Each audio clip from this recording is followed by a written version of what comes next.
সকলকে নমস্কাৰ। আজি কিছুদিনৰ পৰা আমি আমাৰ চিচিবৰগাঁও সমষ্টিৰ কিছু সমস্যাক লৈ আমি সামাজিক মাধ্যমত সৰব আছোঁ আৰু জাতীয় জীৱনৰ সমস্যাবোৰ আমি সদায় ৰাজনৈতিক দৃষ্টিভংগীৰে আমি স্পষ্টভাৱে আমি উপস্থাপন কৰি আহিছোঁ আৰু এই কথাবোৰ কোৱাৰ বাবেই আজি কিছুদিনৰ পৰা কিছু অন্ধভক্তই কিছু 1500 টকীয়াই আমাক আমাৰ সামাজিক মাধ্যমত আমাৰ ফেচবুকত আহি আমাক কুটু মন্তব্যৰে গালি গালাজ পাৰি আছে, কমেণ্ট কৰি আছে। আমি তেখেতলোকক ক'ব খোজোঁ যে আমি স্পষ্টবাদী এজন সামাজিক ব্যক্তি, এজন সামাজিক যুৱক। আমি সদায় ৰাইজৰ কাৰণে কাম কৰি আছোঁ। আমি ৰাইজৰ সমস্যাবোৰ আমি ৰাজনৈতিক দৃষ্টিভংগীৰে সদায় উপস্থাপন কৰি আহিছোঁ আৰু আমি যেতিয়া ৰাজনৈতিক দৃষ্টিভংগীৰে আমাৰ কথাবোৰ কওঁ, সমস্যাকেন্দ্ৰিক কথাবোৰ যেতিয়া কওঁ, যেতিয়া নিবনুৱা সংস্থাপনৰ কথাবোৰ কওঁ, যেতিয়া চৰকাৰে ধাৰ লৈ গোটেই অসমীয়া জাতিটোক ঋণগ্ৰস্ত কৰিছে, এই কথাবোৰ যেতিয়া কওঁ, অসমীয়া জাতিটোক হিতাধিকাৰী সজাই তেখেতলোকে যি ধৰণে বিমুখ কৰিছে, উন্নয়নৰ ক্ষেত্ৰত তেখেতলোকে যি ধৰণে ভূমিকা ল'ব লাগে লোৱা নাই, এই কথাবোৰ যেতিয়া কওঁ তেতিয়া তেখেতলোকে আহি আমাক গালি পাৰে।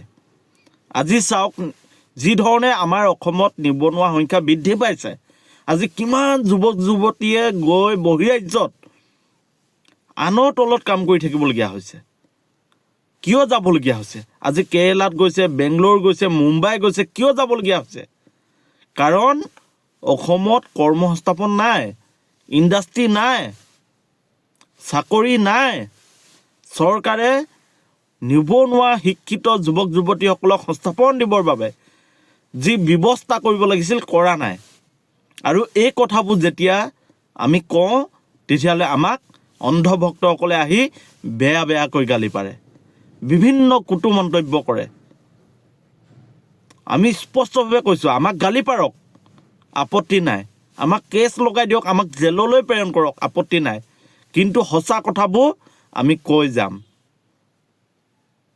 আজি কোনোবাই ক'ব পাৰিব নেকি যে এইখন চৰকাৰে নিবনুৱা সংস্থাপনৰ কাৰণে কিবা ব্যৱস্থা গ্ৰহণ কৰিছে?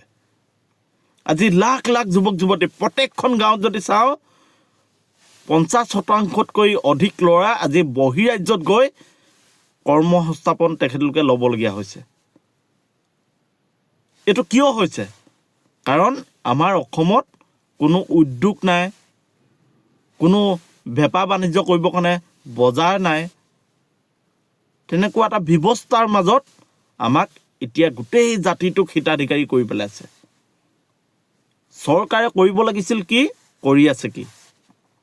এই প্ৰশ্নবোৰ যেতিয়া আমি কৰোঁ, আমাৰ ৰাজনৈতিক দৃষ্টিভংগীৰে আমাৰ কথাখিনি যেতিয়া ৰাখোঁ, তেতিয়া তেওঁলোকে আহি আমাক গালি পাৰে। অন্ধভক্তসকলৰ যি চৰিত্ৰ, এই চৰিত্ৰ অসমৰ ৰাইজে বুজি পোৱা উচিত। তেখেতলোকৰ কিছুমান গুৰু আছে, তেখেতলোকৰ গুৰুসকলে তেখেতলোকক শিকায় যে যেতিয়া এটা মিছা কথা বাৰম্বাৰ কৈ থকা হয় তেতিয়া মানুহে সেই কথাটোকে সঁচা ধৰণে ল'ব। আৰু সেই কামটোৱে তেখেতলোকে এতিয়া সামাজিক মাধ্যমত, ফেচবুকত, ইউটিউবত, হোৱাটছআপত সেই কামটো তেখেতলোকে কৰি আছে। দেখিছোঁ আজিকালি একদম কিছুমান এনেকুৱা ব্যক্তি ওলাই গৈছে সামাজিক মাধ্যমত যেন তেখেতলোকে অসমৰ বুদ্ধিজীৱী। একদম বৌদ্ধিক কথা বতৰাৰে আহি তেখেতলোকে আমাক আক্ৰমণ কৰিব। আমাক আক্ৰমণ কৰিলে যদি নিবনুৱা সংস্থাপন পায় তেতিয়াহ'লে কৰক, কিন্তু অসমত যি ধৰণে ভয়াৱহ ৰূপত নিবনুৱা বৃদ্ধি পাইছে সেই সমস্যাটো সমাধান কৰি দিয়ক।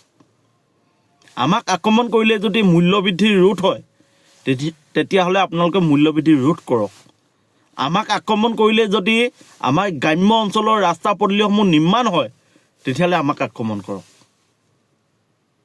কিন্তু এনেই সামাজিক মাধ্যমত, ফেচবুকত কিছুমান মিছা কথাৰে প্ৰপগণ্ডা সৃষ্টি কৰাটো সঠিক নহয়।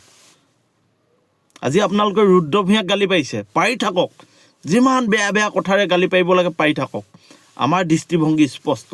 আমি সমাজৰ কথাবোৰ কৈ যাম, সমস্যাকেন্দ্ৰিক কথাবোৰ কৈ যাম, আমাৰ অঞ্চলৰ উন্নয়নৰ কথাবোৰ আমি কৈ যাম। মূল্য বৃদ্ধিৰ বিৰুদ্ধে আমি প্ৰতিবাদ কৰি যাম। এই কথাখিনি স্পষ্ট ৰূপত আজি আমি পুনৰ জনাই দিছোঁ। আমি কাৰো খাই থকা নাই। আমি স্পষ্ট দৃষ্টিভংগীৰে আমাৰ কথাবোৰ ৰাখোঁ। আমি 1500 টকা লৈ আমাৰ জীৱন নিৰ্বাহ কৰি থকা নাই। আমি অন্ধভক্ত নহয়। আমাৰ কথা হ'ল সমাজ ব্যৱস্থাটো সলনি কৰা, সমাজক ৰূপান্তৰ ৰূপ দিয়া। আজি আমাৰ অঞ্চলৰ যিসমূহ অনুন্নত ৰাস্তা পদূলি আছে, জৰাজীৰ্ণ ৰাস্তা পদূলি আছে, এই ৰাস্তা পদূলিবোৰ আমি দেখুৱাই দিয়া। আৰু এই কামবোৰ কোনে কৰিব? চৰকাৰে কৰিব। যেতিয়া এটা জাতিৰ ওপৰত অন্যায় হ'ব, এখন সমাজৰ ওপৰত অন্যায় হ'ব, তেতিয়া আমি মাত মাতিমেই। এয়া স্পষ্ট কথা, গালি পাৰিলেও উপায় নাই। ধন্যবাদ।